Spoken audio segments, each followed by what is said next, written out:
Trigger warning, Dana does discuss an ectopic pregnancy in this interview.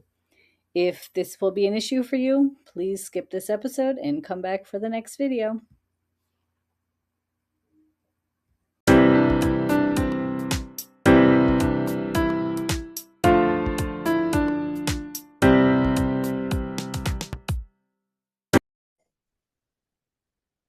Welcome to the Wealth of Wellness. Strength training is so important for women of all ages, and today I have a guest to discuss that with me. Dana Wildeboer is one of the first 10 women in history to squat over 700 pounds. Then cancer tried to take her out. From 2017 to 2019, she faced health crisis after health crisis while climbing the corporate ladder in tech, learning that being strong makes you harder to kill. Now she coaches women 40 plus to build functional strength for life's biggest transitions, not for aesthetics, but for capability. Dana brings no BS conversation about rejecting diet culture, building the body that carries you into the retirement, and why doing something hard for yourself protects you from everything else. Dana, welcome to the channel. Hi, Amy. Thanks so much for having me. I'm excited to be here. Thank you so much for taking time out of your day to join me. And I think our viewers will learn something important today. So let's get started. Dive in. I want to hear about your journey to becoming a record holding weightlifter. Yes, totally. That was certainly a chapter in my life. And I think now on the other side of it, I realize it wasn't necessarily that something that was done out of self-love, but I have always in my entire like I'm an extremist. Let's just put it out on the table. I take everything to level 15. I enjoy it. I enjoyed the process of getting there. But what I've learned over the years is like level 15 is not sustainable. And so my journey of becoming one of the strongest women in the world was just like, well, I just want to be better than everyone. I just want to be stronger. I want to be able to say I did this one thing. And that took me nearly 10 years of my life. I came in, I was pretty strong when I started because I'm a lifelong athlete and I've always loved lifting weights and I was doing CrossFit ahead of time. A friend of mine was like, "Will you please come do this powerlifting meet with me?" And I was like, "Yeah, sure, why not? It'll be fun." And I just like fell in love with it right there at that meet. It just made me feel really powerful, right? Powerlifting made me feel powerful. And then from there, I just decided I was going to be one of those women that did crazy strength feats because I was in awe of looking at the women who were doing that before me or even alongside of me and just being like, man, I love how strong they are. I want to be strong like that. I want to know what it feels like to be that. So I worked for a really long time. I found different powerlifting groups and teams in all of the cities that I lived in. I was living in Austin, Texas when I finally achieved the accomplishment that I was seeking out. And I was training with all men at the time who were always loading my plates and breaking down my bars. And honestly, I kind of felt like a little strength princess at the time. And then when I did it, when I finally achieved that goal, I was like, awesome, I did it. And then nothing changed on the other side. I was like, I hit this big, huge milestone. I've dedicated nearly 10 years of my life to making this happen. And literally everything was the same. And that for me was honestly a big wake up call, even though I was still very early in my professional development journey. But when I started reflecting back on it, when I was on the other side, I was like, what it made me realize is that I really do love being at that extreme level. I love achieving what people consider to be impossible. And I love being one of the first someones to do something. And that last element is a thread in my life through my career and my life as an athlete. Nice. That is so amazing. And I know we talk about this with our coach too, right? Like that um, you have to be enjoying the journey, right? Mhm. It's not about the top thing, the reward, the medal, the whatever it is. Um, because like you're saying, you did all these things, and once you got to the top, like you didn't really feel that excited, or it was just, what was it? I was super excited. For about a Of week, I course. was like, cool, I did it. But also on the other side of it, I was actually really burnt out. And then I started Mm. feeling pretty sick afterwards because I mean, I'll be very honest, getting to that level, yes, it requires a level of dedication, but it's a dedication to everything, to your sleep, to your nutrition, to your supplementation, and supplementation for most people at that level is not natural, right? And so you see a lot of women now talking about menopause hormone therapy or, hormone replacement therapy. And like there are athletes in the strength sport realm who dabble in that and compete in the untested or, the not natural divisions to achieve that. And that will absolutely have an effect on you at a cellular level. And then that affects everything else in your life. So when I was coming off of it on the other side and I was getting back to, kind of like living a normal life, if you will, where I wasn't necessarily as disciplined, like my body started expelling that experience and I just was feeling very unwell. And then, lo and behold, I think it was 7 months later after that, that's when all of my health stuff started. And it started with an ectopic pregnancy. And then it was just like 18 months nonstop from that point forward. Yeah. Oh my goodness. Yeah. So you were at peak health, and Mhm. then within a year, you were at probably the lowest health you've ever been. Oh Yeah, my I gosh. literally went from being one of the strongest women in the world to needing my then boyfriend, now husband, to help me do basic human functions, Yeah. like taking me to the bathroom. He showered me. This was a very finite amount of time in my story, but it certainly was an eye opener for me when I was like, whoa, whoa, whoa. I just did this massive accomplishment. I stood up with 705 pounds on my back. By the way, that same day I deadlifted, I deadlifted 480 pounds and I bench pressed like 380 pounds or something like that. Like it wasn't just the squat, that was just the record. Right. I did all of that stuff and then I'm like, wait, I can't even get into the bathtub right now. Are you Yeah. kidding me? Like I can't wipe my own ass. What is Yes. happening? And like, I mean, really, Um, that is a wake up call. And I think my body had been giving me signals all along the way. And I mm. was just ignoring them because I was laser focused on this one thing that made me feel so powerful and like I had purpose. Yeah, but like you said, it gave you some burnout. Oh, big time burnout. Your Yeah. When you especially are your body, laser like physically, yeah. Yeah, physically and emotionally. I mean, when you are laser focused on one thing so intently, people are like, "Oh my gosh, that's so amazing. What was it like?" And I'm like, it's cool I did it, but honestly, like I was so singularly focused. Everything I did revolved around powerlifting. And that comes back to me being an extremist, right? Same thing when I had my big VP level jobs. I was focused on the job. And when you are only focused on one thing, your life becomes very shallow and very small, even though in the moment it feels really grand. Yes, that's right. So you were saying you went through 18 months of treatment, and then you had to start over again to becoming healthy. So talk a little bit about that.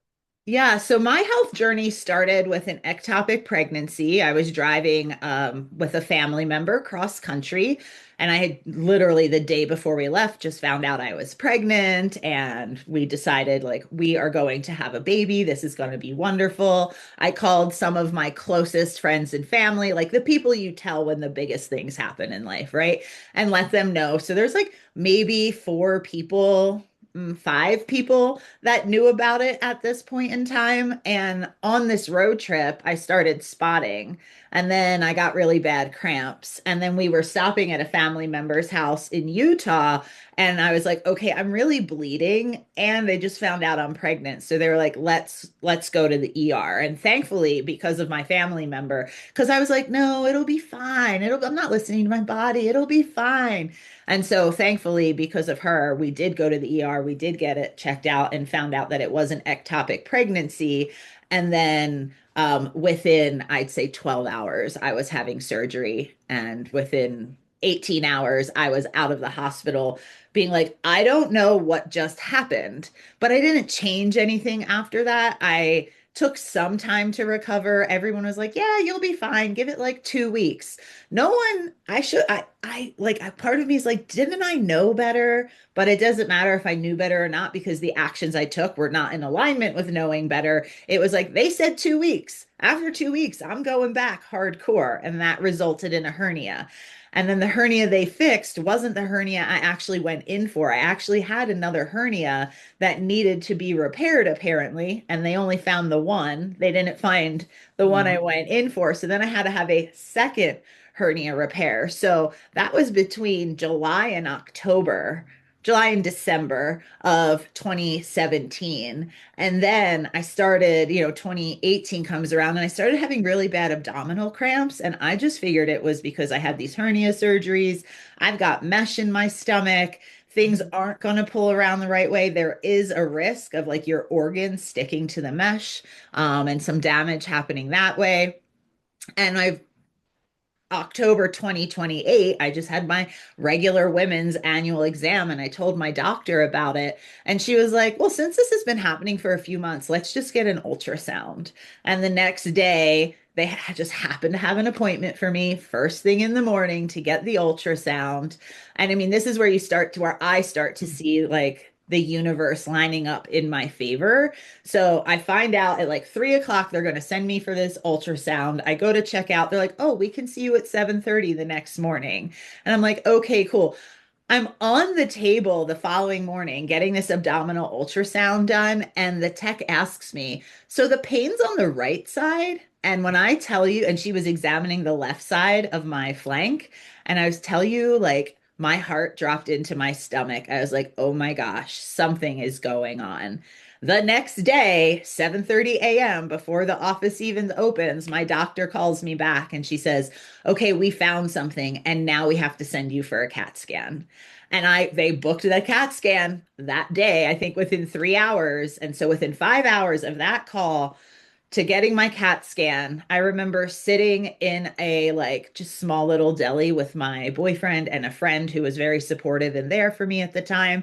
And they called and they were like, okay, we need you to come in. We have to review your results. And they had found a stage 2 size tumor inside my left kidney that was fully encapsulated. It hadn't broken through like the sac that surrounds your kidney yet, but that they believed it to be cancer based on what they were seeing, and they were recommending me from that point forward to see a nephrologist, an oncologist, and a urologist. And insurance being what it was really dragging its feet to get me into the system so I could see a doctor. And my boyfriend handled it for me. And it just happened to be the number one urologist in the greater Austin area had an appointment for me on Monday morning. It was Friday when I had that CAT scan and diagnosis. And by the end of day Friday, he had an appointment for me on Monday morning. And I mean, like, it was pretty wild to me when they say, we think you have cancer. And like, okay, cool. It was a Friday, but like I called the oncologist and like, oh, we'll just have to wait for XYZ or whatever. So like I had to advocate for myself to make it all happen. And then I ended up going with the urologist and their approach. And looking back on it now, I probably could have waited a week or two, but I don't regret that I didn't, that I took advantage. I spoke to multiple urologists after that one. And when I did eventually speak to my nephrologist and my oncologist, they were like, honestly, yes, that's the decision we would have made across the board. And when they took out my kidney and they were like, yep, it's stage 2, just like normal run-of-the-mill kidney cancer. I was like, I'm sorry, what? Like, is cancer really run-of-the-mill? But I guess when you're dealing with it every day, it kind of is, for those people, but it's not for the person who's going through it, no matter what. And so they we went through the surgery. They took out my kidney. They did the biopsy. We figured it all out. And my doctors were like, okay, It looks like you're clean. Everything looks good. We're just going to observe you. It was in the process of observing and me waiting, I waited this time for my body to heal, that I got a really nasty cough one day. And it was like 4 months into my recovery. I was just starting to think about going back to the gym. And I got a cold that caused this terrible cough that caused my incision to rupture. And then I ended up with a massive ventral hernia. I had like two fists sticking out the front of my abdomen. And that was finally the wake up call for me. And I think I did research for 5 or 6 months. I spoke to like 7 surgeons before deciding what approach was best for me. And then I finally had the surgery, I want to say like 8 months after all of that started going down. Like that was the one I took my time for. I was like, okay, stop repeating the bad behavior. You are learning your lesson this time. Let's figure out what's really best for you. So Oh my that is like goodness. my health, my 18-month health story in 6 minutes. And it is a wow, a Yeah, difficult journey for sure. for sure. Um, so I had 3 kids in under 4 years. So my abdominal wall was just, um, I took a beating from that alone. Totally. And then I also had cancer, and I'm a survivor, and they had to do surgery on my abdominal wall. And between the two of those, yeah, my abdominal wall is a mess. And Mhm. so, tell us about how we can protect our abdominal wall, make it stronger, heal it. Yeah, totally. So the abdominal wall all is part of the pelvic floor. The pelvic floor actually runs from like your diaphragm in your rib cage down into your pelvis and your hips, and it's all the muscles that make that up. Your abdominal wall is the front part, and in there you have the transverse abdominis, and those are the muscles that lie deep within. And what women are not training before or after pregnancy. And I'll just note, like, I have never had a child, but I have done the research and like learned a lot along the way working with practitioners and doing my own reading and stuff. We're not training that internal wall. We're too focused on shrinking. And when we are building muscle, we're getting bulky. But really, if you had a strong abdominal wall, you'd be surprised at how much more supported you feel, or how easy it is to sit up straight. Or, the women, diastasis recti is when the fascia lining up and down the center of it's the midline of your abdomen. When you are pregnant, that expands. And for a lot of women, that doesn't go back to what it was pre-surgery. But what I found really interesting in my process was looking at the elite athletes who were having children, and then their DR was minimal, if at all. And the women who weren't were having a far higher rate of diastasis recti than the women who were being really strong. And you can look at a lot of even the high level CrossFit athletes and see how they're doing it. And because they're so strong and they're able to use their whole core to protect their organs and bring everything together, a lot of them aren't even having the surgery. And what I found absolutely appalling in my process, I never had a kid, but because it was diagnosed as diastasis recti with the hernia, like that was the official I was given. Most doctors were saying, oh, well, we can only fix the hernia with your insurance. We're not going to touch the DR because the DR is considered cosmetic. In my case, it Oh, was not cosmetic. My DR was getting bigger and bigger and turning into a hernia the longer I was walking around with this way. I mean, I had to jump through hoops to get it done. So when it comes to that abdominal wall and strengthening it, yes, we should be doing it, but that goes far beyond just doing some crunches. That really comes down to strength training your entire body so that the trunk, the part of your body that is housing your organs and is arguably one the most important part, where your heart and your lungs and your stomach and your spleen and your all of it's down in there, right? Like that is what your abdominal wall is protecting. Why are we not investing in the health of that the way we invest in other areas of our body? I yeah. don't know if I actually answered your question, but that's where I went with it. That's okay.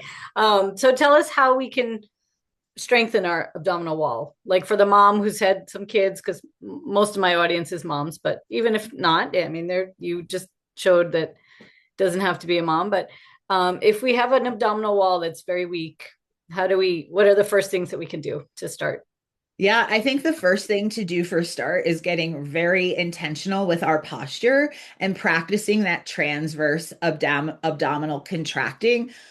Women are not supposed to walk around with their stomachs sucked in, right? Like that whole small vibe, like, oh, well, I have to do this. But actually, that transverse abdominis breath is what's going to strengthen your abdominal wall because you're going from that relaxed, distended position and pulling everything in together. It's like you're kind of like zipping up a coat. You're coming in, you're pulling everything up and in, making it nice and tight, and then you're holding that contraction, right? And then you're releasing it. And when I started physical therapy, like that was my workout. That's what I was learning to do.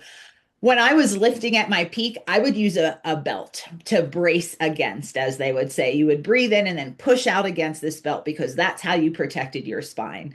Mm-hmm. But actually, that was jeopardizing other functionality of my body. And when I had to relearn how to do it, and I learned how to contract my muscles, and this became an exercise so that I could learn how to do it in my day-to-day work and in my workouts, I have become so much stronger in my core than I was the years prior, which to me was amazing. That just using this breathing, coming in, zipping up my midline would get Mm-hmm. me into that tall posture position and give me that same strong and powerful position. Once I learned how to do that consistently, then it was about applying the time under tension with weight. And that's where going back to strength training comes in. What I have learned is most women are just not strength training in any way. They're just really busy giving everything to everybody else. And so it only takes about 5 to 10 minutes a day to focus on yourself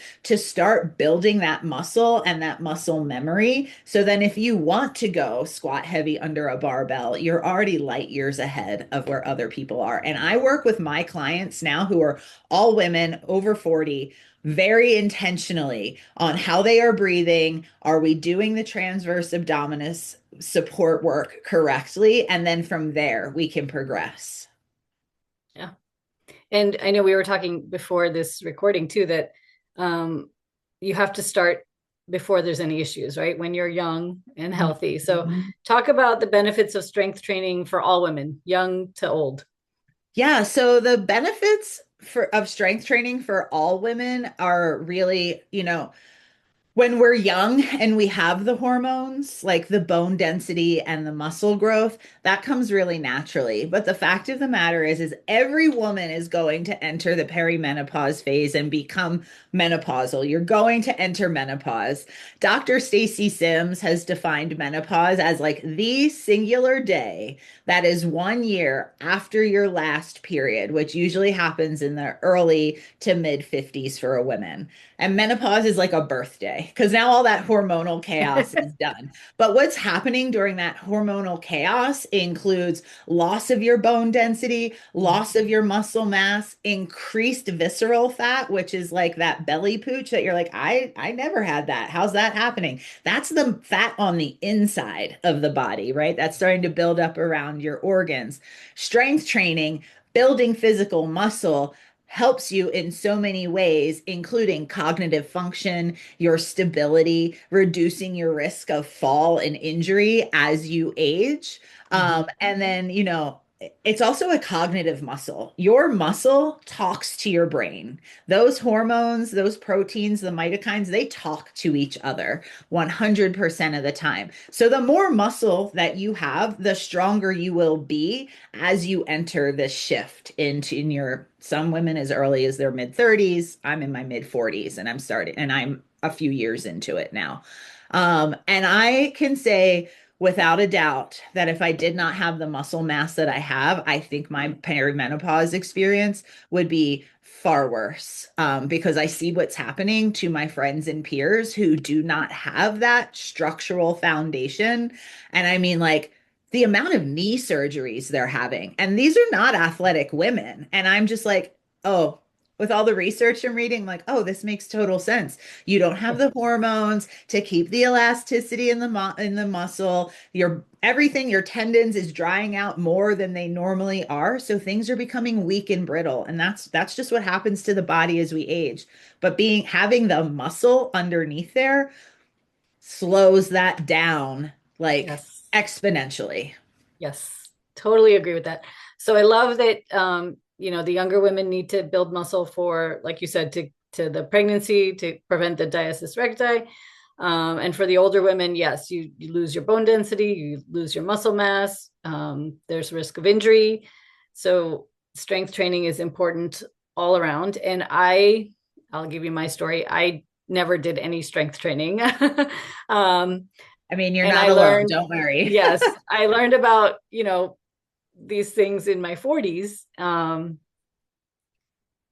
I have muscle tone now in my 40s, and I've never ever had muscle tone in my 20s and 30s. I'm like, wow, I have a bicep. Like it's very small, but it's there. Like, you But know. it's there, and you can grow muscle at any age. I mean, I'm actually like personally offended by the skinny trend that's coming back, but that's mine to deal with. And my message is that strength gives you longevity and independence. Yes. And so yeah, I love seeing women who are taking this leap in the later half of life and are improving their health along the way. Sure, it's super fun to feel powerful, but I mean, the outcome of just knowing I'm healthier or I'm helping people become healthier is that's what it's all about for me.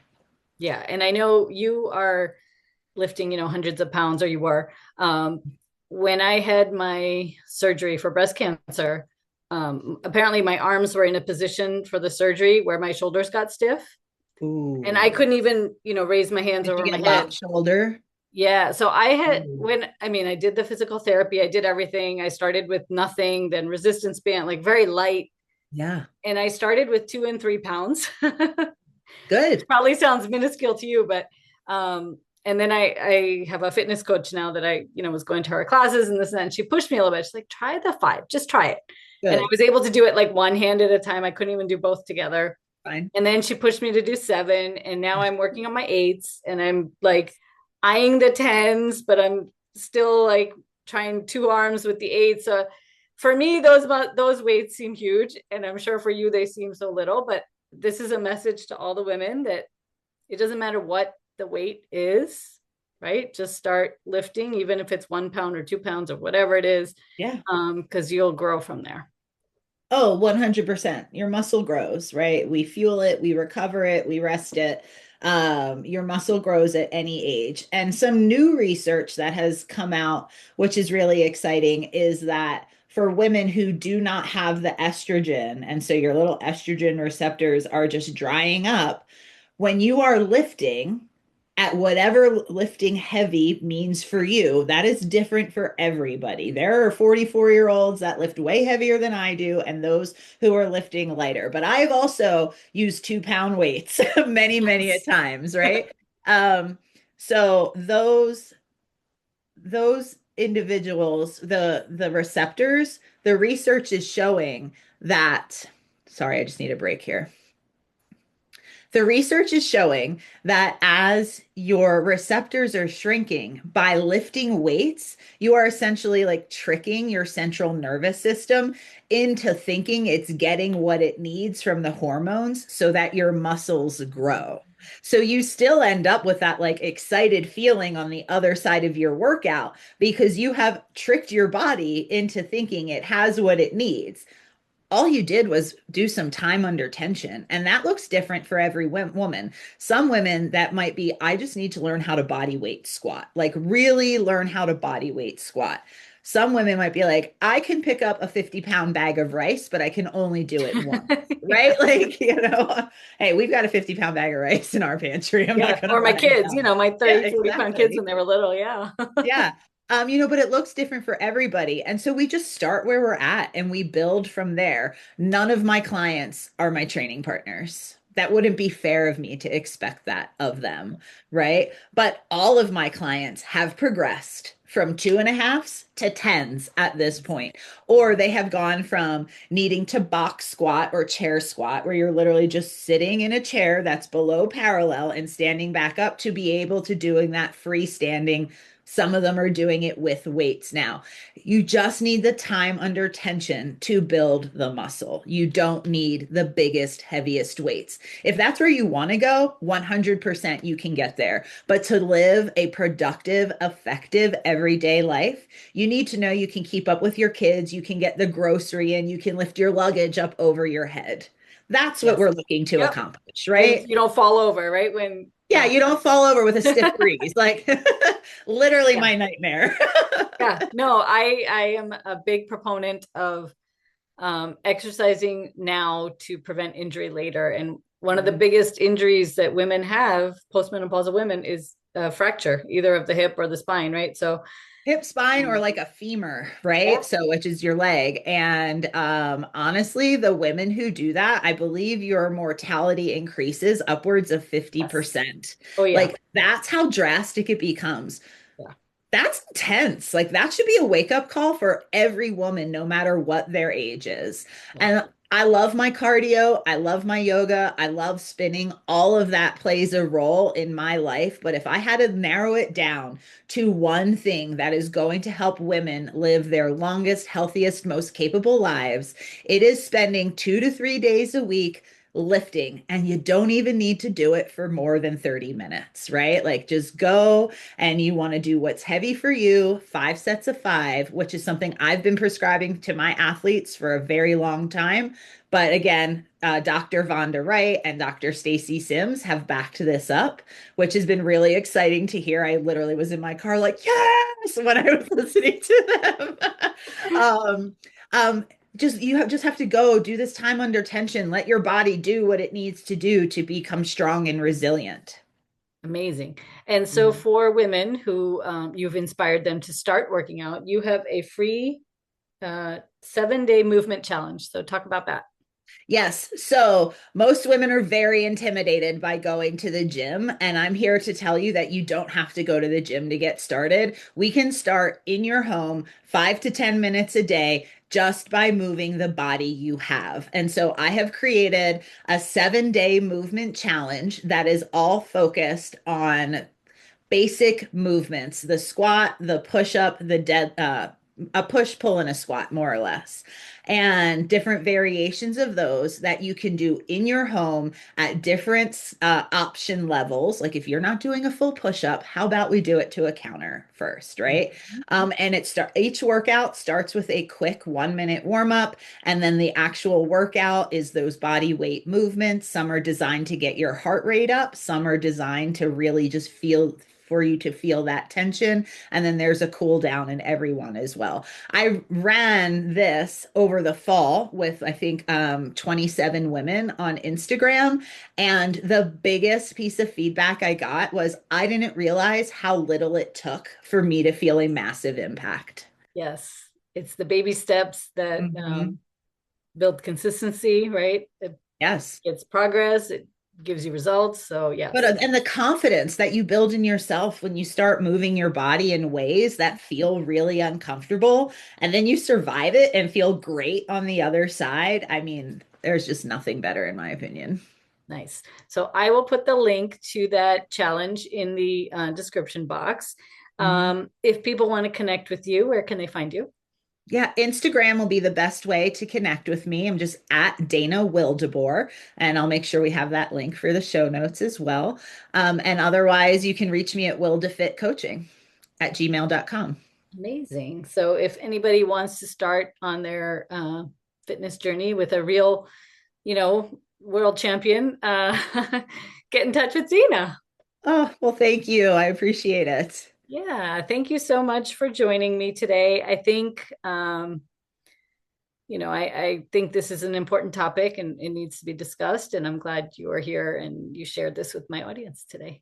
Yes, I'm so honored that you had me on to share with your audience and connect a little bit more deeply and help people prove to themselves that they too are capable of the impossible. Yes. And Yes. that, I think we're going to leave it with that. So, everyone, have a wonderful day. And thank you for joining us. Thanks.